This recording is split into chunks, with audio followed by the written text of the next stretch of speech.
북한 당국으로 긴급 보고가 올라왔습니다. 중동 오만 주재 대표부의 핵심 통역관 1명, 그리고 그의 아내가 갑자기 사라졌습니다. 하지만 이는 갑작스러운 실종이 아니었습니다. 유튜브로 본 진실 하나가 평양 엘리트 통역가의 인생을 완전히 바꿔놓은 것이었죠. 중요 추모 행사를 앞두고 북한 대표부는 즉시 수색에 나섰는데요. 하지만 이미 그들은 한국 대사관 안에 있었고 양국 대표부 간 긴장된 대치 상황으로 이어졌습니다.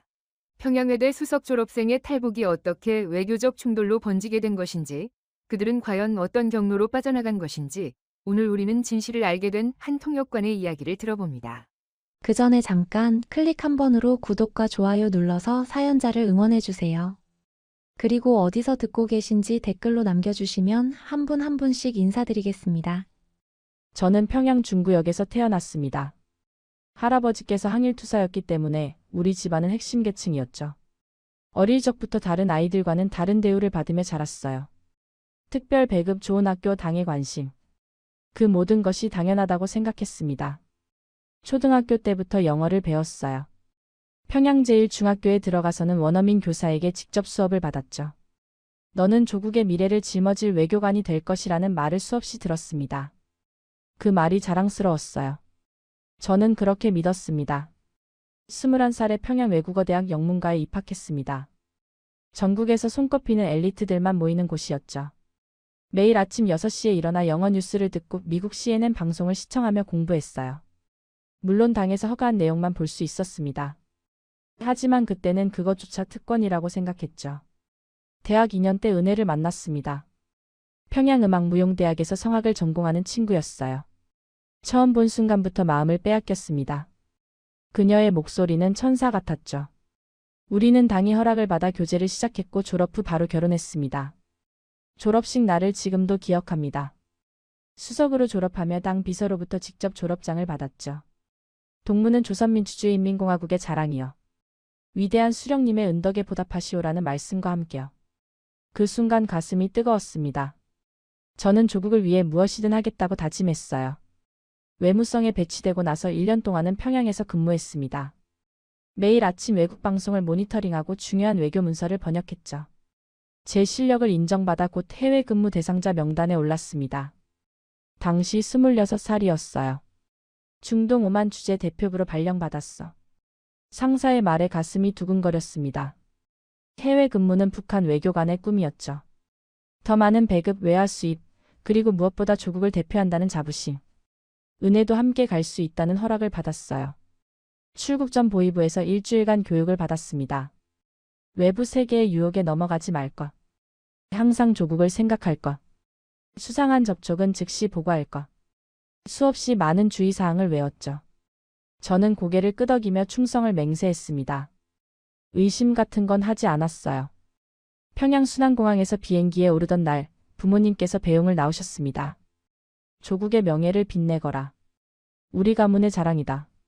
아버지의 말씀에 고개를 숙여 인사했죠. 어머니는 은혜의 손을 꼭 잡으며 눈물을 보이셨어요. 잘 다녀오너라. 건강히. 비행기 안에서 창밖을 내다봤습니다. 평양의 불빛들이 점점 작아졌죠. 그때까지만 해도 저는 행복했습니다. 조국을 위해 일할 수 있다는 것, 당의 신뢰를 받았다는 것, 사랑하는 아내와 함께라는 것. 모든 게 완벽해 보였어요. 은혜가 제 손을 잡았습니다. 여보, 떨려요. 저는 미소 지으며 대답했죠. 괜찮아. 우리는 조국의 일꾼이야.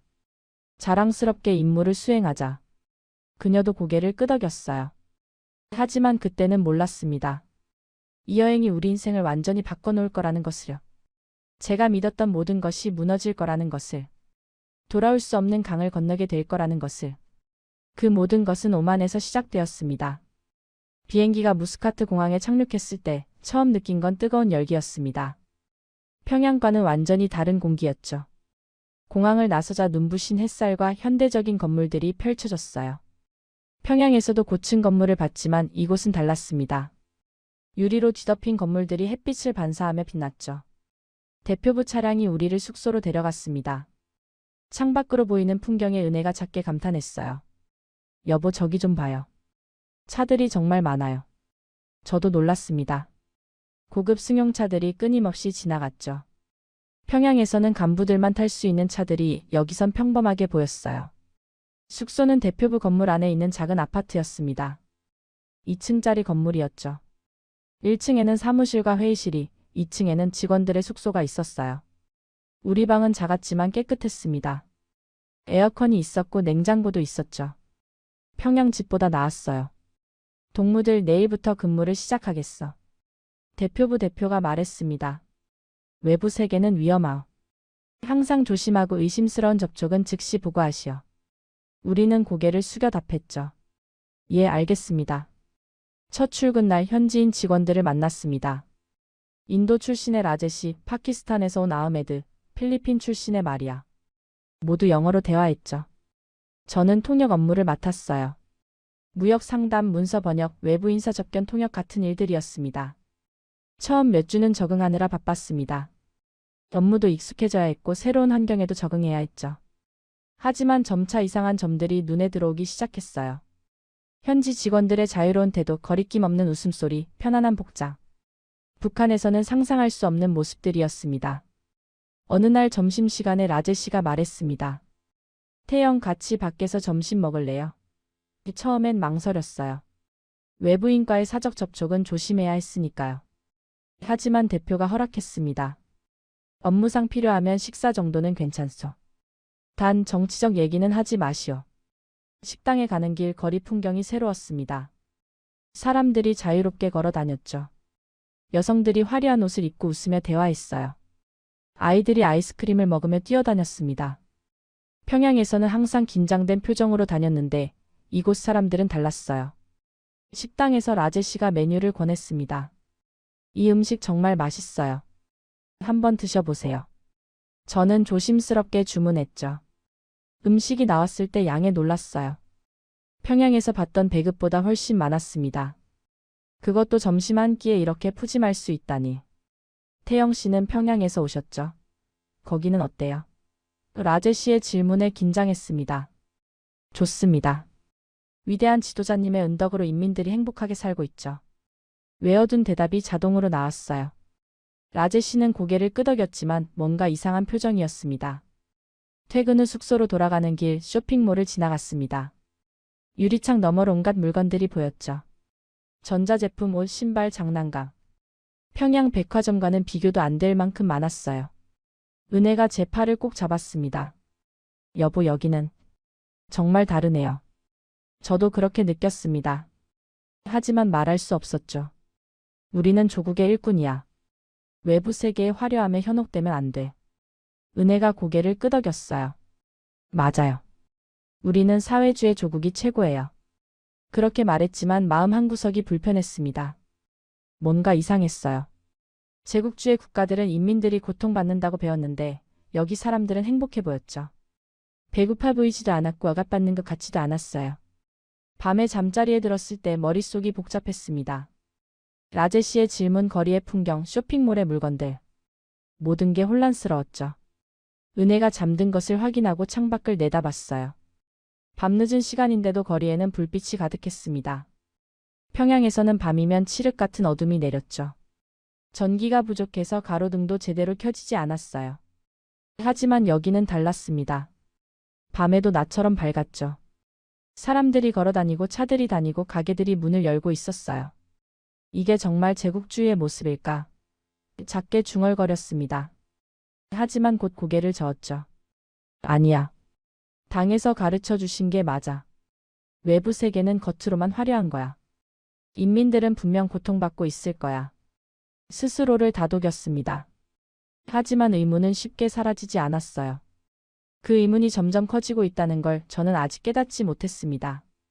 오만에서의 생활이 석 달째 접어들었을 때였습니다. 라제 씨가 점심시간에 제게 물었죠. 태영, 유튜브 아세요? 저는 고개를 저었어요. 그게 뭔가요? 그가 웃으며 설명했습니다. 인터넷에서 영상을 볼 수 있는 거예요. 전 세계 사람들이 올린 영상을 무료로 볼 수 있죠. 북한에서는 인터넷을 못 쓰시죠? 라제 씨의 질문에 얼굴이 뜨거워졌습니다. 우리는 필요 없습니다. 당에서 필요한 정보는 다 제공해 주시니까요. 그는 이해한다는 듯 고개를 끄덕였어요. 그럼 여기 있는 동안 한번 써보세요. 재미있을 거예요. 그날 밤 은혜가 먼저 잠들고 나서 조심스럽게 노트북을 켰습니다. 대표부에서 업무용으로 지급한 거였죠. 인터넷도 연결되어 있었어요. 손가락이 떨렸습니다. 이건 위험한 일이었죠. 하지만 호기심을 참을 수 없었어요. 유튜브 사이트에 접속했습니다. 화면에 수많은 영상들이 떴죠. 뭘 봐야 할지 몰랐어요. 검색창에 조심스럽게 북한이라고 쳤습니다. 수백 개의 영상이 나왔죠. 그 중 하나가 눈에 띄었어요. 이만갑이라는 프로그램이었습니다. 클릭했습니다. 영상이 재생되기 시작했죠. 사회자가 나와서 탈북자들을 소개했어요. 오늘은 북한에서 온 분들과 이야기를 나눠보겠습니다. 순간 심장이 멎는 것 같았습니다. 탈북자, 배신자들을 방송에 내보내다니. 하지만 영상을 끌 수 없었습니다. 한 탈북자가 말했어요. 북한에서는 배급이 끊긴 지 20년이 넘었습니다. 사람들이 풀뿌리를 뜯어먹고 살았죠. 저는 고개를 저었어요. 거짓말이야. 우리는 배급을 받았는데. 하지만 곧 깨달았습니다.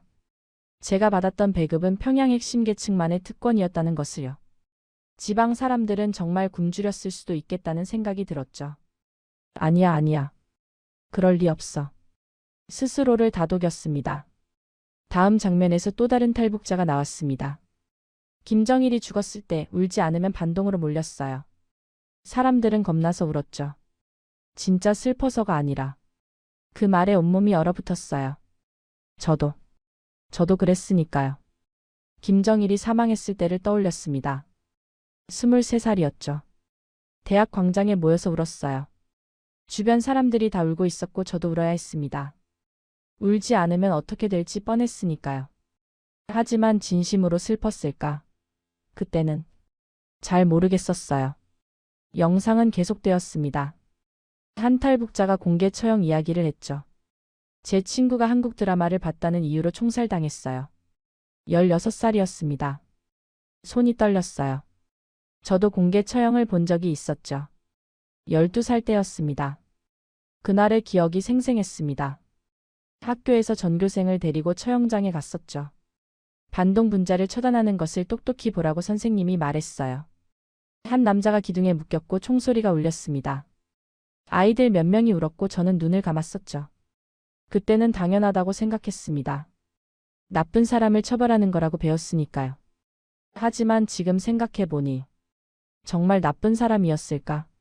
아니면 그냥 자유를 원했던 걸까? 계속 영상을 봤습니다. 1시간, 2시간. 멈출 수가 없었어요. 탈북자들이 말하는 북한의 모습은 제가 알던 것과 달랐습니다. 아니, 어쩌면 제가 보지 않으려 했던 것들이었을지도 몰라요. 김씨 가문은 3대째 세습을 하고 있습니다. 이건 사회주의가 아니라 왕조죠. 한 탈북자의 말에 머리를 얻어맞은 것 같았습니다. 세습. 그렇죠. 할아버지에서 아버지로, 아버지에서 아들로. 이게 정말 인민을 위한 건가요? 북한 인민들은 굶주리는데 김정은은 스위스 치즈를 먹습니다. 영상 속 탈북자가 말했어요. 제 손이 떨렸습니다. 저도 봤었죠. 특별 배급으로 나온 수입 식품들을. 그건 평양 핵심 계층만 받는 거였어요. 새벽 3시가 넘었습니다. 눈이 충혈되고 머리가 아팠죠. 하지만 잠이 올 리 없었어요. 제가 믿었던 모든 것이 흔들리고 있었습니다. 위대한 수령님, 주체사상, 인민의 천국. 그 모든 게 거짓일 수도 있다는 생각이 들었어요. 노트북을 덮었습니다. 손이 부들부들 떨렸죠. 은혜를 봤어요. 평화롭게 자고 있었습니다. 이 사실을 그녀에게 말해야 할까?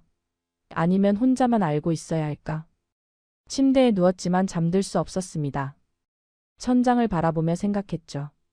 만약 저 영상들이 사실이라면, 만약 제가 평생 속아서 살아왔다면, 만약 북한이 정말로 인민을 억압하는 곳이라면, 아니야. 작게 중얼거렸습니다. 제국주의자들이 만든 거짓 선전이야. 당을 믿어야 해. 하지만 확신은 흔들렸어요. 이미 금이 가기 시작했습니다. 그리고 그 금은 점점 커질 거였죠. 그날 밤 이후 저는 달라졌습니다. 겉으로는 충성스러운 외교관의 모습을 유지했지만 마음속 깊은 곳에서는 의문이 자라나고 있었어요. 진실이 뭘까? 정말 제가 알던 게 전부일까? 답을 찾아야 했습니다. 그리고 그 답은 제 인생을 완전히 바꿔놓을 거였어요. 유튜브를 본 후 일주일 동안 제대로 잠을 잘 수 없었습니다. 업무 중에도 멍하니 있는 시간이 많아졌죠. 라제 씨가 걱정스러운 얼굴로 물었어요. 태영 괜찮아요? 안색이 안 좋아 보이는데. 저는 괜찮다고 대답했습니다. 하지만 괜찮지 않았어요. 어느 금요일 오후였습니다. 업무가 일찍 끝나서 사무실에 라제 씨와 둘만 남았죠. 그가 커피를 타주며 옆에 앉았어요. 태영, 솔직히 말해도 될까요? 저는 긴장하며 고개를 끄덕였습니다. 제가 여러 나라 사람들과 일해봤어요. 중국, 러시아, 베트남, 쿠바 사람들도 만났죠. 그가 천천히 말했습니다. 하지만 북한 사람들은 달라요. 항상 뭔가를 숨기는 것 같아요. 두려워하는 것 같고요. 가슴이 철렁했습니다. 무슨 말씀인지 말을 잇지 못했죠. 라제 씨가 부드럽게 말했어요. 태영, 당신은 좋은 사람이에요. 똑똑하고 성실하죠. 그런데 왜 그렇게 긴장하며 살아요? 여기는 북한이 아니잖아요.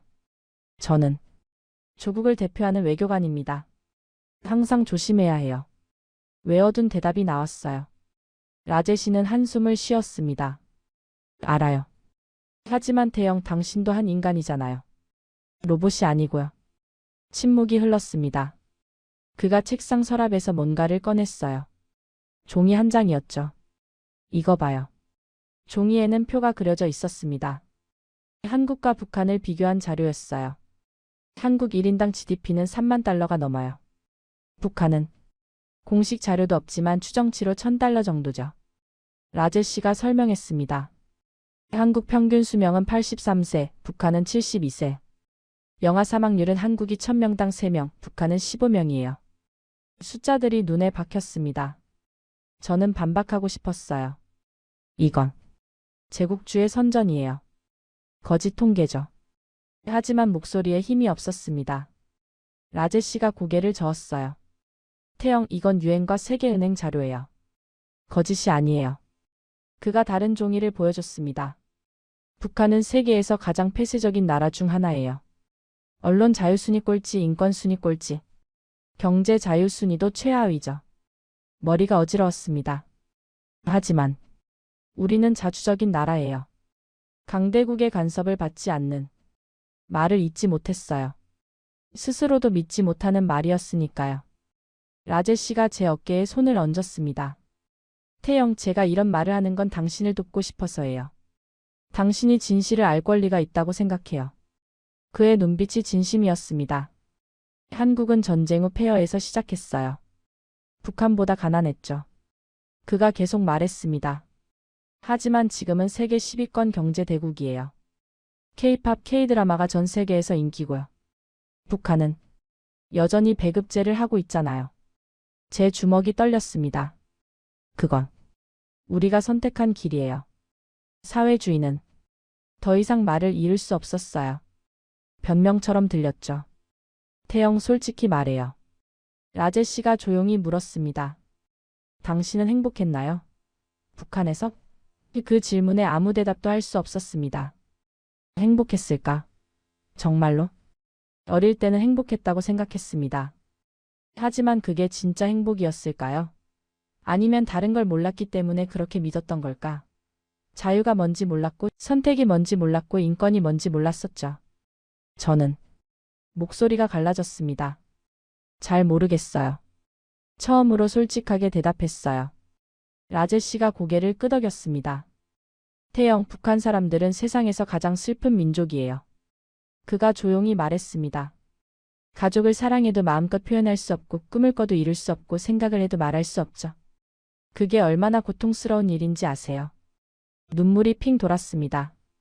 참으려 했지만 쉽지 않았어요. 저는 충성했어요. 평생을 바쳤죠. 그런데 이제 와서 말을 잇지 못했습니다. 늦지 않았어요. 라제 씨가 말했습니다. 당신은 아직 젊어요. 인생을 다시 시작할 수 있죠. 진짜 자유가 뭔지 알 수 있어요. 그가 한국 국기가 그려진 사진을 보여줬습니다. 저 깃발 아래서는 누구나 꿈을 꿀 수 있어요. 사진을 바라봤습니다. 태극기. 한반도의 또 다른 절반.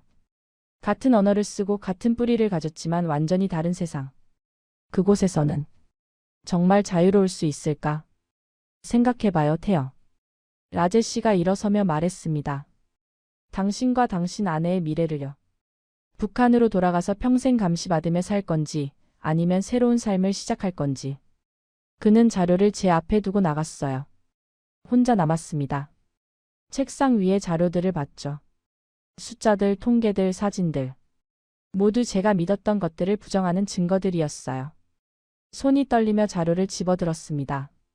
한국의 모습이 담긴 사진들이 있었어요. 밤에도 환한 서울거리, 웃으며 걷는 사람들, 자유롭게 책을 읽는 학생들. 평양과는 완전히 달랐죠. 아니, 어쩌면 평양도 겉모습만 그럴듯했을 뿐 속은 텅 비어 있었는지도 몰라요. 그날 밤 은혜에게 모든 걸 털어놨습니다.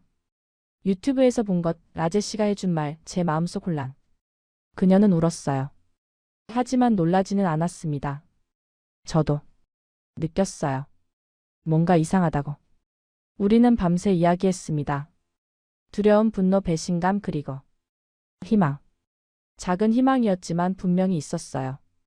다른 삶을 살 수 있다는, 자유로울 수 있다는 희망. 그 희망이 우리를 이끌 거였습니다. 7월이 다가왔습니다. 북한에서 7월 8일은 특별한 날이죠. 김일성 사망일. 매년 이날이면 전국이 애도 기간에 들어갔어요. 울어야 하고 슬퍼해야 하고 충성을 맹세해야 했습니다. 하지만 이번에는 달랐어요. 7월 7일 밤 잠들지 못하고 누워 있었습니다. 내일이면 대표부에서 추모 행사를 하겠죠. 김일성 초상화 앞에서 묵념하고 눈물을 흘리고 충성을 외쳐야 해요. 하지만 이제는 할 수 없었습니다. 거짓으로 우는 것도 거짓으로 충성하는 것도. 은혜가 제 손을 잡았어요. 여보, 결정했어요. 우리는 지난 며칠 동안 계속 이야기했었죠. 탈북. 그 위험한 선택에 대해서. 응, 결정했어. 저는 고개를 끄덕였습니다. 내일에. 내일요? 추모일에? 은혜가 놀라서 물었어요. 저는 웃었습니다. 쓴웃음이었죠. 그래, 추모일에. 그들이 가장 신경 쓰는 날에 우리가 자유를 선택하는 거야. 아이러니하지 않아? 계획은 간단했습니다. 아침 추모 행사에 참석한 척하다가 몰래 빠져나오는 거죠. 대표부 사람들이 모두 행사에 집중할 때 우리는 문을 나설 거였어요. 그리고 한국 대사관을 찾는 겁니다. 라제 씨가 도와주겠다고 했어요. 한국 대사관 위치 알려드릴 겸. 택시 타면 15분이에요. 그는 지도를 그려줬죠. 조심하세요. 북한 대표부 사람들이 찾을 거예요. 7월 8일 아침이 밝았습니다. 평소처럼 정장을 입었어요. 김일성 배지도 달았죠. 은혜도 검은 옷을 입고 준비했습니다. 겉으로는 추모 행사에 가는 것처럼 보였어요. 동무들 모이시오. 대표의 목소리가 들렸습니다. 직원들이 회의실에 모였죠. 김일성 초상화 앞에 꽃이 놓였고 검은 리본이 달렸어요. 위대한 수령님을 추모하며 묵념하겠어. 모두 고개를 숙였습니다. 저도 고개를 숙였죠. 하지만 마음속으로는 다른 생각을 했어요. 이제 끝이야. 더 이상 거짓 충성은 하지 않아. 이게 마지막이야. 묵념이 끝나고 추모사가 이어졌습니다. 대표가 김일성의 업적을 나열했죠. 저는 은혜의 손을 살짝 잡았어요. 이제 때가 됐다는 신호였습니다. 화장실 좀. 작게 말하며 일어났어요. 은혜도 따라 일어났죠. 저도요. 사람들이 우리를 봤지만 의심하지 않았습니다. 화장실 가는 게 이상할 건 없으니까요. 복도로 나왔습니다. 심장이 터질 것 같았어요. 화장실로 가는 척하다가 현관 쪽으로 방향을 틀었죠. 신발을 신었습니다. 가방도 없었어요. 아무것도 가져갈 수 없었죠. 문손잡이를 잡았습니다. 손이 떨렸어요. 이 문을 나서는 순간 모든 게 바뀝니다.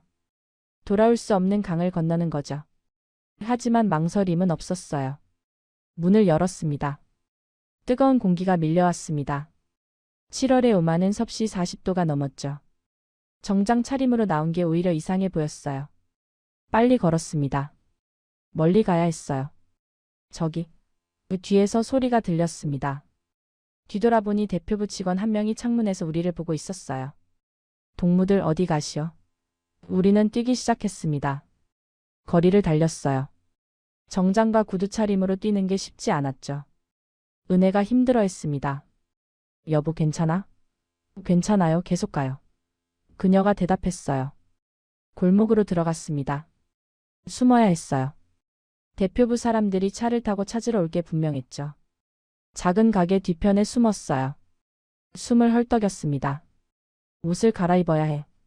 제가 말했어요. 이러고 있으면 너무 눈에 띄어. 은혜가 고개를 끄덕였죠. 근처 가게에 들어가 간단한 옷을 샀습니다. 반바지와 티셔츠, 신발도 샀어요. 가게 화장실에서 갈아입었습니다. 정장을 벗으니 좀 덜 눈에 띄었어요. 거울을 봤죠. 낯선 제 모습이 보였습니다. 김일성 배지가 없는 가슴. 처음이었어요. 20년 넘게 달고 다녔던 배지를 떼어낸 게. 배지를 손에 쥐었습니다. 작은 쇳덩이였죠. 이게 제 인생을 지배했었어요. 더 이상은 아니에요. 휴지통에 버렸습니다.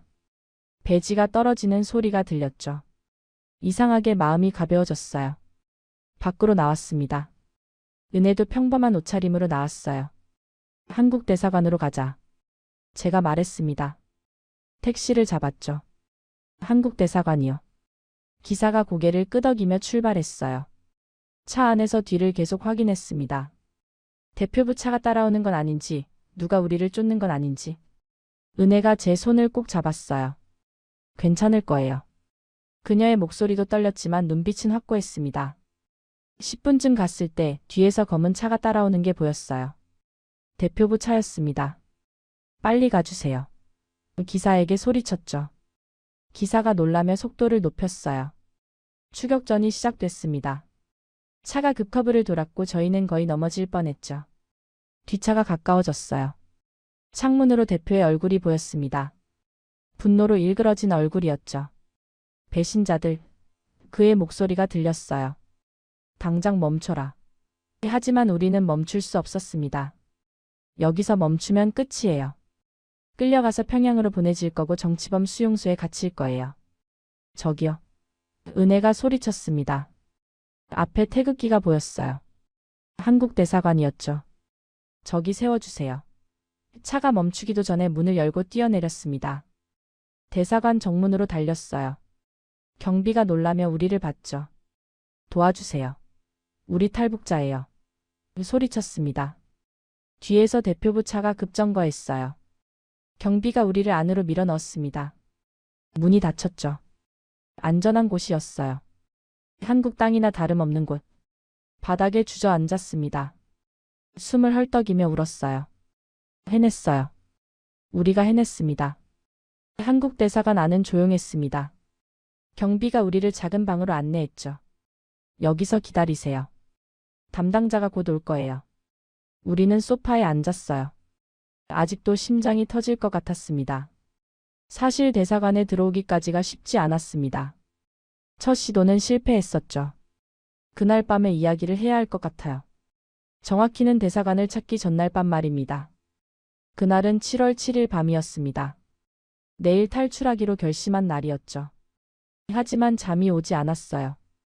불안했습니다. 계획이 제대로 될까? 만약 실패하면 어떻게 되지? 새벽 2시쯤 휴대폰이 울렸습니다. 라젯이었어요. 태영 지금 나올 수 있어요. 이상했죠. 이 시간에 왜? 무슨 일이에요? 급한 일이에요. 잠깐만 나와요. 은혜를 깨웠습니다. 여보 라젯씨가 부르는데. 지금요? 왜요? 모르겠어. 근데 뭔가 중요한 것 같아. 우리는 조용히 옷을 입고 밖으로 나왔어요. 라젯씨가 차를 타고 와 있었습니다. 빨리 타요. 급한 목소리였죠. 우리는 차에 탔어요. 무슨 일이에요? 제가 물었습니다. 대표부에서 당신들을 의심하고 있어요. 라젯씨가 운전하며 말했어요. 오늘 오후에 제게 물어봤어요. 태영이랑 무슨 얘기 나눴냐고. 뭔가 수상하다고 생각하는 것 같아요. 식은땀이 흘렀습니다. 그럼 우리가 위험한 거예요. 아마도요. 내일 추모일이잖아요. 그때 당신들 행동을 주시할 거예요. 만약 수상한 게 보이면 바로 평양에 보고할 겁니다. 머릿속이 복잡해졌어요. 계획을 당겨야 하나? 아니면 더 기다려야 하나? 어떻게 해야 해요? 은혜가 떨리는 목소리로 물었습니다. 오늘 밤 한국 대사관 위치를 확인하러 가요. 라제 씨가 제안했어요. 미리 길을 알아둬야 내일 헤매지 않죠. 맞는 말이었습니다. 좋아요, 가요. 차는 무스카트 시내를 달렸습니다. 한밤중이라 거리가 한산했죠. 라제 씨가 가리켰어요. 저기가 한국 대사관이에요. 흰색 건물에 태극기가 보였습니다. 생각보다 가까웠어요. 내일 여기로 바로 와요. 택시 타면 10분이에요. 라제 씨가 설명했어요. 정문으로 들어가서 탈북 의사를 밝히면 돼요. 그들이 보호해줄 거예요. 대사관을 보니 실감이 났습니다. 내일이면 저 문을 통과하는 거예요. 새로운 삶이 시작되는 거죠. 두렵기도 하고 설레기도 했어요. 돌아가는 길이었습니다. 갑자기 뒤에서 차가 따라왔어요. 검은색 승용차였죠. 라제 씨가 백미러를 봤습니다. 저 차. 대표부 차 아니에요. 심장이 멎는 줄 알았어요. 확실해요? 제가 물었습니다. 잘 모르겠어요. 근데 계속 따라오고 있어요. 라제 씨가 긴장한 목소리로 말했죠. 차를 돌려서 다른 길로 갔어요. 뒷차도 따라왔습니다. 들켰나 봐요. 은혜가 울먹였어요. 어떡해요? 저도 당황했습니다. 만약 지금 들키면 모든 게 끝이에요. 내일 탈출 계획도 물거품이 되죠. 아이디어가 있어요. 라제 씨가 말했어요. 사고를 내는 거예요. 경미한 접촉사고. 그러면 경찰이 오고 그 틈에 우리는 빠져나가요. 위험한 계획이었지만 다른 방법이 없었어요. 라제 씨가 천천히 속도를 줄였습니다. 뒷차가 가까워졌죠. 그때 갑자기 핸들을 꺾었어요. 우리 차가 도로 옆 가드레일에 부딪혔습니다. 쾅 소리와 함께 차가 멈췄죠. 괜찮아요? 라제 씨가 물었어요. 다행히 큰 부상은 없었습니다. 차 문을 열고 나왔죠. 뒷차도 멈췄어요. 한 남자가 내렸습니다. 대표부 직원이었어요. 무슨 일이요? 그가 다가왔습니다. 저는 머리를 감싸며 신음했어요. 아, 머리가. 연기였죠. 은혜도 차에 기대어 아픈 척했습니다. 다른 차들이 멈춰 섰어요. 사람들이 모였죠. 누군가 경찰에 신고했습니다. 대표부 직원은 당황한 표정이었어요. 여기서 우리를 신문할 수도 없고 그렇다고 그냥 갈 수도 없었죠. 경찰차가 도착했습니다. 경찰관이 상황을 물었어요. 라제 씨가 아랍어로 설명했습니다. 친구들 태우고 가다가 피곤해서 졸았어요. 죄송해요. 경찰이 우리를 봤습니다. 다친 데는 없어요. 저는 고개를 저었어요. 괜찮습니다. 경찰이 서류를 작성했죠. 대표부 직원은 멀찌감치 서서 우리를 지켜봤어요. 병원 가는 게 좋겠어요. 경찰이 말했습니다. 라제 씨가 고개를 끄덕였죠. 네, 그렇게 할게요. 구급차가 왔어요. 우리는 구급차에 탔습니다. 대표부 직원이 따라오려 했지만 경찰이 막았어요. 가족만 동승 가능합니다. 구급차 문이 닫혔습니다. 출발했죠. 뒤를 봤어요. 대표부 직원이 차 옆에 서서 우리를 바라보고 있었어요. 분한 표정이었죠. 병원에 도착했습니다. 간단한 검사를 받았어요. 다행히 아무 이상 없었죠. 의사가 말했습니다. 괜찮으세요. 쉬시면 돼요. 라제 씨가 우리를 데리고 병원을 나왔어요. 이제 어떡하죠? 은혜가 물었습니다. 대표부로 돌아갈 수 없어요. 분명 감시할 거예요. 제가 말했어요. 라제 씨가 생각하더니 말했습니다. 제 친구 집에 가요. 거기서 내일까지 숨어 있어요. 새벽까지 라제 씨 친구 집에 숨어 있었습니다. 한숨도 못 잤어요. 창밖을 계속 확인했죠. 혹시 대표부 사람들이 찾아올까봐. 하지만 아무도 오지 않았어요. 동이 텄습니다. 7월 8일 아침이었죠. 이제 가야 해요. 제가 말했습니다. 추모 행사 시간에 맞춰 대표부로 돌아가서 그때 탈출하는 거예요. 그렇게 우리는 대표부로 돌아갔습니다. 그리고 추모 행사 중에 탈출했죠. 한국 대사관까지 오는 과정은 아까 말한 대로였어요. 그리고 지금 우리는 여기 있습니다. 안전한 곳에. 대사관 안에서 30분쯤 기다렸을까요? 한 남자가 들어왔습니다. 40대쯤 되어 보이는 한국 사람이었죠. 안녕하세요. 영사입니다. 그의 목소리가 따뜻했어요. 저희 탈북하고 싶습니다. 제가 떨리는 목소리로 말했어요. 영사가 고개를 끄덕였습니다. 알겠습니다. 먼저 신원 확인을 해야 해요. 북한 여권이나 신분증 있나요? 외교관 신분증을 꺼냈습니다. 북한 외무성 발급 증명서도 있었죠. 영사가 서류들을 확인했어요. 외무성 통역관이셨네요. 그럼 엘리트층이시겠어요. 저는 고개를 끄덕였습니다. 왜 탈북을 결심하셨어요? 영사가 물었습니다. 오랜 침묵 끝에 대답했죠. 진실을 알았습니다.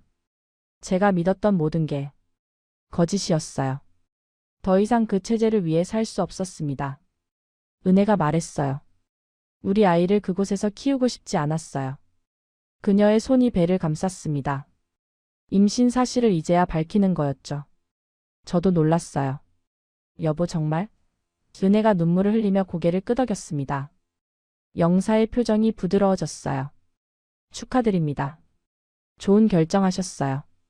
아기는 자유로운 세상에서 태어날 거예요. 그 말에 울컥했습니다. 우리 아이. 북한이 아닌 자유로운 곳에서 자랄 아이. 지금부터 절차를 설명드릴게요.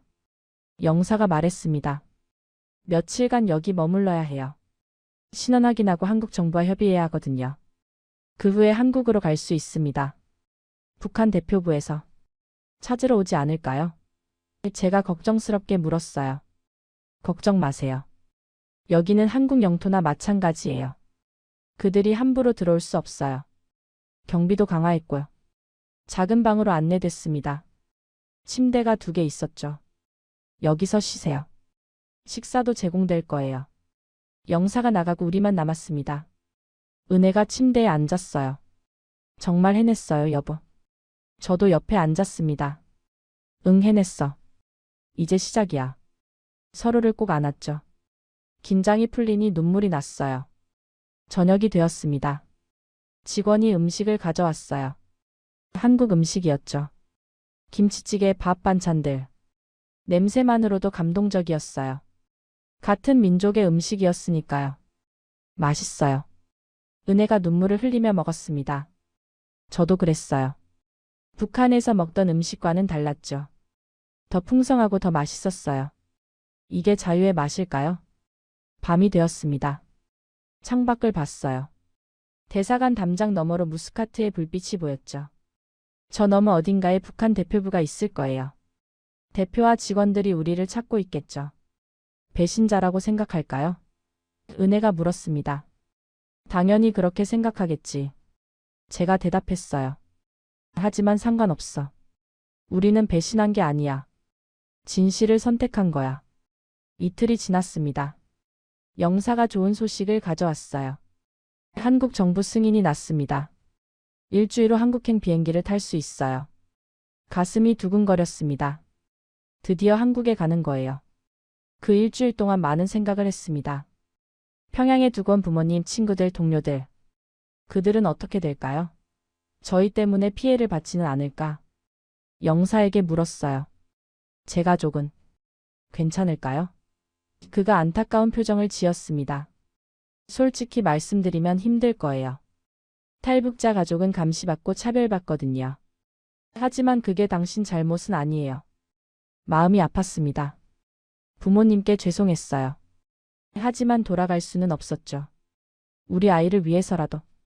나중에 연락할 수 있을까요? 어렵지만 불가능하지는 않아요. 브로커를 통해서 가끔 연락하는 사람들도 있어요. 마침내 출발일이 왔습니다. 영사가 우리를 공항까지 데려다 줬어요. 한국에서 잘 정착하세요. 힘들겠지만 충분히 잘할 수 있을 거예요. 공항에서 비행기표를 받았습니다.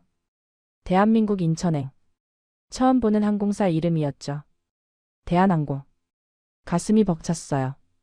탑승 게이트로 걸어갔습니다. 주변 사람들을 봤어요. 자유롭게 웃고 떠드는 사람들. 누구도 감시하지 않고 누구도 두려워하지 않았죠. 이게 정상적인 세상이구나. 비행기에 올랐습니다. 좌석에 앉았어요. 승무원이 웃으며 인사했습니다. 안녕하세요. 편안한 여행 되세요. 북한에서는 상상도 못할 친절함이었죠. 이륙했습니다. 창밖으로 오만이 점점 작아졌어요. 저 아래 어딘가에 북한 대표부가 있겠죠. 제가 일했던 곳, 거지 충성을 바쳤던 곳. 이제 다시는 돌아가지 않을 곳. 여보, 무서워요. 은혜가 제 손을 잡았습니다. 새로운 곳에서 잘할 수 있을까요? 저는 그녀의 손을 꼭 쥐었어요. 우리 할 수 있어. 자유가 있으니까. 그게 가장 중요한 거야. 비행 시간은 9시간이었습니다. 긴 시간이었지만 지루하지 않았어요. 계속 생각했죠. 한국은 어떤 곳일까? 사람들은 어떨까? 우리를 받아줄까? 기내식이 나왔습니다. 비빔밥이었어요. 처음 먹어보는 맛이었죠. 맵고 달고 새콤했어요. 맛있네요. 은혜가 웃으며 말했습니다. 오랜만에 보는 진심 어린 웃음이었어요. 드디어 기장의 안내방송이 나왔습니다. 곧 인천공항에 착륙하겠습니다. 대한민국에 오신 것을 환영합니다. 대한민국. 우리의 새 조국. 심장이 터질 듯 뛰었어요. 비행기가 착륙했습니다.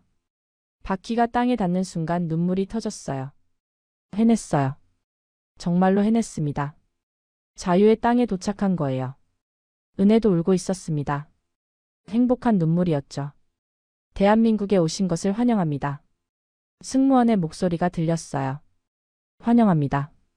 그 말이 이렇게 감동적일 줄 몰랐어요. 드디어 우리는 집에 온 겁니다. 인천공항에 내렸을 때의 감동을 잊을 수 없습니다. 넓고 깨끗한 공항, 환한 조명, 자유롭게 오가는 사람들. 모든 게 꿈만 같았어요. 통일부 직원이 우리를 맞이했죠. 환영합니다. 이제부터 잘 도와드릴게요. 먼저 조사를 받았습니다. 국정원에서 나온 사람들이 우리 신원을 확인했어요. 북한에서 어떤 일을 했나요? 왜 탈북했나요? 간첩은 아니죠. 수많은 질문이 쏟아졌습니다. 이해했어요. 그들도 조심해야 하니까요. 며칠간 조사를 받았죠. 솔직하게 모든 걸 말했습니다. 제 경력, 탈북 과정, 북한에 남은 가족들. 다 털어놨어요. 조사가 끝나고 하나원으로 갔습니다. 탈북자들이 한국 생활을 배우는 곳이었죠. 3개월 동안 그곳에서 지냈어요. 한국 사회, 경제, 문화법을 배웠습니다. 처음에는 모든 게 낯설었어요. 자유롭게 말하는 것, 정부를 비판하는 것, 뉴스를 보며 웃는 것. 북한에서는 상상도 못할 일들이었죠. 여기서는 대통령 욕해도 되나요? 강사가 웃으며 대답했어요. 네, 표현의 자유가 있으니까요. 은혜가 임신검진을 받았습니다. 한국 의사들이 정성껏 돌봐줬어요. 건강한 아기예요. 축하드려요. 초음파로 본 우리 아이. 작은 심장이 뛰고 있었죠. 이 아이는 자유인으로 태어날 겁니다. 하나원에서 다른 탈북자들을 만났습니다. 함경도에서 온 아주머니, 양강도에서 온 젊은이, 평양 출신 선생님. 모두 각자의 사연을 가지고 있었어요. 우리만 고통받은 게 아니었죠. 어느 날 밤 한 할머니가 우는 소리가 들렸습니다. 방으로 찾아갔어요. 할머니, 왜 우세요? 손주가 보고 싶어서. 북에 두고 온 가족 때문이었죠. 저도 울었어요. 부모님 생각이 났으니까요. 하나원을 나와 아파트를 배정받았습니다. 서울 외곽의 작은 아파트였어요. 20평 정도 됐죠. 북한 평양집보다 작았지만 여기는 진짜 제 집이었어요. 자유로운 공간이었습니다. 가구를 들였습니다. 정부 지원금으로 냉장고, 세탁기, 침대를 샀어요. 처음으로 제 돈으로 제 물건을 사는 거였죠. 신기했어요. 아무도 허락을 구하지 않아도 됐어요. 직업 훈련을 받았습니다. 저는 영어 실력이 있어서 통역 일을 찾으려 했죠. 하지만 쉽지 않았어요. 북한 외교관 출신이라. 사람들이 꺼렸습니다. 간첩일지 모른다는 의심 때문이었어요. 몇 달을 헤맸습니다. 이력서를 수십 군데 냈지만 다 거절당했죠. 좌절했어요. 여보, 제가 쓸모없는 사람인가 봐요. 은혜가 제 손을 잡았습니다. 아니에요. 시간이 필요한 거예요. 마침내 한 무역회사에서 연락이 왔습니다. 영어 통역 보조로 일하실래요? 이 월급은 적었지만 감사했어요. 네, 하겠습니다. 일을 시작했죠. 열심히 했어요. 믿음을 얻고 싶었으니까요. 은혜는 아이를 낳았습니다. 딸이었어요. 작고 예쁜 아기. 이름 뭐라고 지을까요? 저는 망설이지 않았습니다. 자유. 이름을 자유라고 짓자. 이 아이는 자유 속에서 태어났으니까. 자유가 자라는 걸 보며 행복했습니다. 말을 배우고 걷고 웃었죠. 이 아이는 감시받지 않고 자랄 거예요. 원하는 책을 읽고 원하는 노래를 부르고 원하는 꿈을 꿀 수 있어요. 하지만 마음 한구석은 항상 아팠습니다. 평양에 두고 온 부모님 때문이었죠. 탈북 직후 브로커를 통해 한번 연락했었어요. 아들아, 살아있구나. 어머니의 목소리가 떨렸습니다. 엄마, 미안해요. 하지만 돌아갈 수 없어요. 알아. 내가 자유롭게 사니 엄마는 기뻐. 그게 마지막 통화였어요. 그 후로는 연락이 닿지 않았죠. 나중에 안 사실이지만 보이부가 우리 집을 감시했대요. 전화도 도청하고 사람도 붙여놨고. 부모님은 매일 조사받으며 살았다고 해요. 쟤 때문에 고통받은 거죠. 11년이 지났습니다. 한 번도 연락하지 못했어요. 살아계신지도 모르겠어요. 밤마다 기도했습니다. 제가 종교는 없지만 하나님께 빌었죠. 부모님을 지켜주세요. 건강하게 해주세요. 이제 저는 38입니다. 회사에서 인정받아 과장이 됐어요. 은혜는 성악을 계속해서 합창단에서 활동하죠. 자유는 초등학교 5학년이 되었어요. 밝고 건강하게 자랐습니다. 어제 자유가 물었어요. 아빠, 할아버지, 할머니는 어디 계세요? 가슴이 아팠습니다. 북한에 계셔. 왜 안 만나요? 만날 수 없어. 왜요? 어떻게 설명해야 할까요? 자유야, 세상에는 자유롭지 못한 곳이 있어. 제가 말했어요. 북한은 그런 곳이야.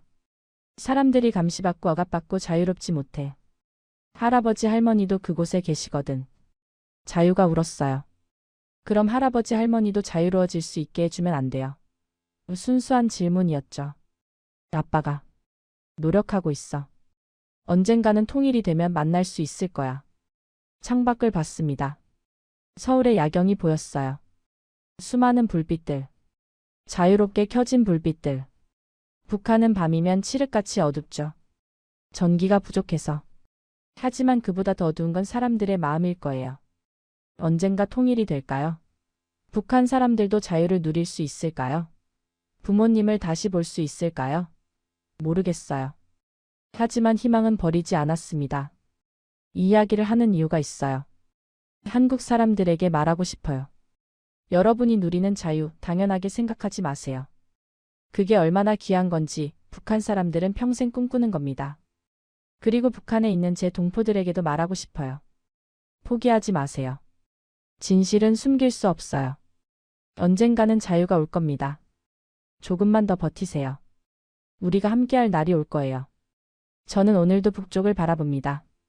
휴대폰을 쥐고 기다려요. 혹시 부모님으로부터 연락이 올까봐. 11년째 기다리고 있지만 포기하지 않을 거예요. 그게 제가 할 수 있는 유일한 효도니까요. 한국에 온 지 11년이 지났지만 아직도 적응하지 못한 것들이 있습니다. 예를 들면 지하철이에요. 출근할 때마다 타는 2호선 지하철. 수백 명의 사람들이 한 칸에 빽빽이 들어차 있죠. 하지만 아무도 서로를 의심하지 않아요. 북한에서는 버스에 타면 늘 긴장했습니다. 옆 사람이 보이부 요원일 수도 있으니까요. 잘못된 말 한마디라도 하면 신고당할 수 있었죠. 그런데 여기 사람들은 지하철에서 전화 통화를 해요. 회사 불만도 편하게 이야기하고 정치 얘기도 거침없이 합니다. 처음엔 놀랐어요. 저렇게 공공장소에서 자유롭게 말해도 되나? 누가 신고하지 않나? 하지만 아무도 신경 쓰지 않더군요. 그게 자유구나 깨달았습니다. 회사 생활도 쉽지 않았어요. 무역회사에서 통역 보조로 시작했을 때 동료들이 점심시간에 물었어요. 태영 씨는 북한에서 뭐 먹고 살았어요? 제가 대답했죠. 배급받았습니다. 쌀국수수요. 한 동료가 웃으며 말했어요. 와, 신기하다. 근데 진짜 김정은 찬양하고 그랬어요. 순간 당황했습니다. 어떻게 대답해야 할까? 네, 그랬습니다. 그게 의무였으니까요. 와, 진짜? 그럼 진심으로 믿었어요. 또 다른 동료가 물었죠. 저는 솔직하게 대답했어요. 처음에는 믿었어요. 하지만 나중에 알았죠. 다 거짓이었다는 걸. 사무실이 조용해졌습니다. 누군가 말했어요. 힘드셨겠다. 그 후로는 아무도 북한에 대해 묻지 않았어요. 오히려 편했습니다. 1년쯤 지나니 회사에서 인정을 받기 시작했어요. 영어 실력이 좋았고 일도 성실하게 했으니까요. 과장님이 말했죠. 태영 씨 정규직으로 전환할게요. 축하해요. 그날 집에 돌아와서 은혜에게 말했을 때 둘이 울었어요. 정규직이 된다는 것. 북한에서는 상상도 못할 일이었죠. 거기서는 당이 직업을 배정해줘요. 선택권이 없어요. 하지만 여기서는 제가 노력해서 얻은 거였습니다. 월급도 올랐어요. 200만 원에서 280만 원으로. 많은 돈은 아니지만 우리에겐 큰 금액이었어요.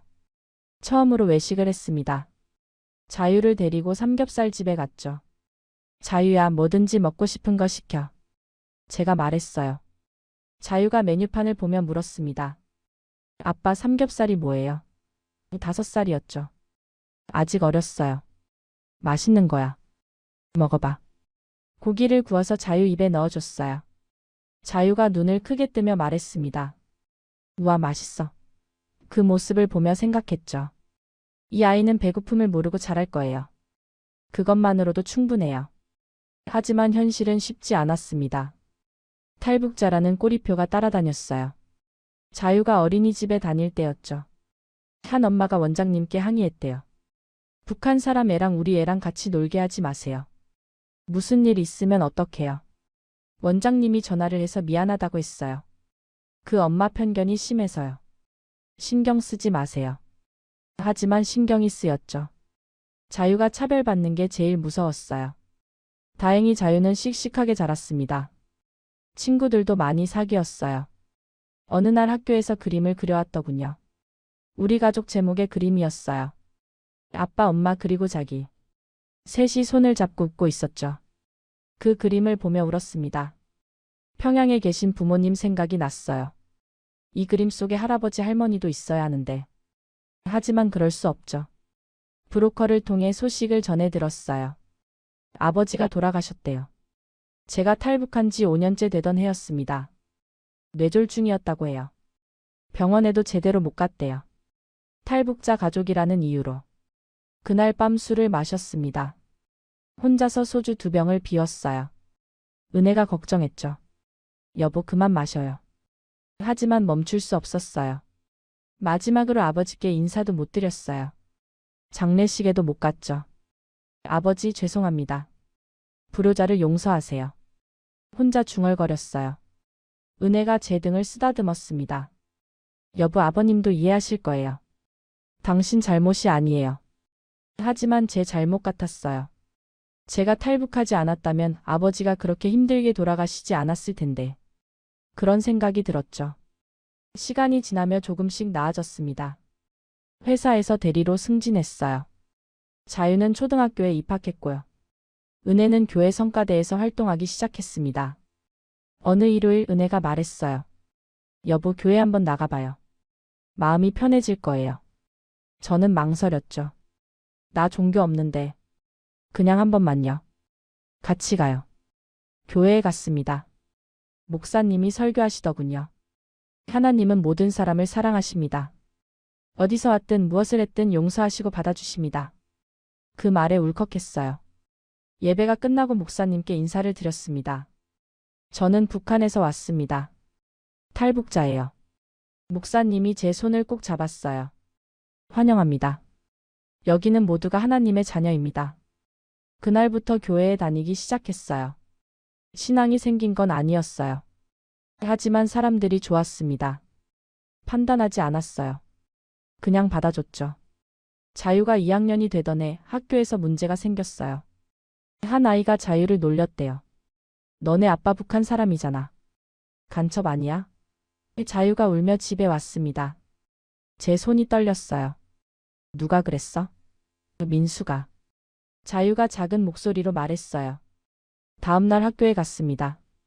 담임 선생님을 만났죠. 선생님, 우리 애가 놀림받았다고 하던데요. 제가 말했어요. 선생님이 미안해했습니다. 죄송해요. 제가 아이들한테 잘 얘기할게요. 그날 저녁 자유에게 말했습니다. 자유의 아빠가 북한에서 온 게 부끄럽니다. 자유가 고개를 저었어요. 아니에요. 근데 친구들이 이상하게 봐요. 그래, 사람들이 이상하게 볼 수도 있어. 하지만 그게 뭐 어때? 우리는 자유롭게 살고 있잖아. 북한에 있는 사람들보다 훨씬 행복하잖아. 자유가 물었어요. 아빠, 북한은 정말 나쁜 곳이에요. 어떻게 대답해야 할까요? 나쁜 곳은 아니야. 사람들은 착해. 하지만 자유가 없어. 원하는 걸 할 수 없어. 그게 문제야. 그럼 할아버지 할머니도 자유가 없어요. 그렇지. 불쌍하다. 자유가 말했어요. 맞아요, 불쌍해요. 2천만 명이 넘는 사람들이 그렇게 살고 있어요. 회사에서 과장이 됐습니다. 10년 만이에요. 탈북자가 과장까지 올라간 게 회사에서 처음이래요. 대표님이 축하 회식을 열어줬죠. 태영 과장 정말 수고 많았어. 앞으로도 잘 부탁해. 대표님이 말했습니다. 감사합니다. 열심히 하겠습니다. 제가 대답했죠. 동료 하나가 술잔을 들며 말했어요. 태영 형 진짜 대단해요. 북한에서 와서 여기까지 올라오다니. 운이 좋았죠. 제가 겸손하게 말했습니다. 아니에요, 실력이에요. 형 영어 실력 회사에서 제일 좋잖아요. 다른 동료가 거들었어요. 그 말에 뿌듯했습니다. 인정받는다는 게 이런 거구나. 집에 돌아와서 은혜에게 말했어요. 여보, 나 과장 됐어. 은혜가 환하게 웃었습니다. 축하해요. 당신 정말 대단해요. 우리는 소파에 앉아 이야기를 나눴죠. 우리 여기 온 지 벌써 10년이 넘었네요. 은혜가 말했어요. 그러게. 시간 참 빠르다. 후회해요. 은혜가 물었습니다. 아니, 전혀. 여보는? 저도요.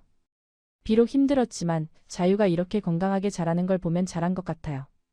자유가 방에서 나왔습니다. 엄마, 아빠 뭐해요? 아무것도 안 해. 그냥 이야기 중이야. 제가 대답했어요. 자유가 소파에 앉았습니다. 아빠 학교에서 세계 여러 나라에 대해 배웠어요. 자유가 말했어요. 그래? 뭐라고 배웠는데? 선생님이 전쟁 없이 평화롭게 사는 게 중요하대요. 제 가슴이 뭉클했습니다. 맞아, 평화가 제일 중요하지. 아빠는 북한에서 전쟁 봤어요. 아니, 아빠가 태어나기 훨씬 전에 전쟁이 끝났어. 자유가 궁금한 표정으로 물었어요. 그럼 할머니는 언제 만날 수 있어요? 제 목소리가 작아졌습니다. 아빠도 잘 모르겠어, 자유야. 하지만 할머니는 항상 너를 생각하고 계실 거야. 북한에 계신 어머니를 만나고 싶어요. 자유를 보여드리고 싶어요. 어머니, 제 딸입니다. 자유예요. 건강하게 키우고 있어요라고 말하고 싶어요. 하지만 그게 언제가 될지 아무도 모르죠. 요즘 유튜브에 북한 이야기를 하는 탈북민들이 많더군요. 저도 한번 해볼까 생각했어요. 제 이야기를 들려주고 싶었죠. 하지만 은혜가 말렸습니다. 여보, 그러면 신상이 노출될 수 있어요. 북한에 계신 어머님이 더 힘들어지실 수도 있어요. 맞는 말이었어요. 포기했습니다. 대신 이렇게 글로 남기기로 했어요. 누군가는 제 이야기를 읽고 뭔가 느꼈으면 좋겠어요. 북한이 어떤 곳인지, 탈북이 얼마나 힘든지, 그리고 자유가 얼마나 소중한지. 한국 사람들에게 말하고 싶어요. 여러분이 누리는 자유를 당연하게 생각하지 마세요. 표현의 자유, 이동의 자유, 직업 선택의 자유. 이 모든 게 얼마나 귀한 건지 아세요? 저는 26살까지 그런 자유가 없었어요. 말 한마디 잘못하면 수용소에 갈 수 있었죠. 직업도 당이 정해줬어요. 평양 밖으로 나가려면 허가증이 필요했고요. 지금 저는 매일 아침 출근합니다. 지하철을 타고 회사에 가서 일을 하고 저녁에 집에 돌아와요. 평범한 삶이죠. 하지만 이 평범함이 얼마나 소중한지 매일 느껴요. 자유야, 너는 이 평범함 속에서 자라고 있어. 그게 아빠가 널 위해 해준 최고의 선물이야. 너는 자유인이야. 내가 원하는 꿈을 꿀 수 있어. 그게 아빠가 탈북한 이유야. 북한에 계신 어머니 보고 싶습니다. 건강하신가요? 아직도 아들을 기다리고 계신가요? 죄송합니다. 효도 못 해드려서. 하지만 어머니의 손녀가 여기서 잘 자라고 있어요. 자유롭게요.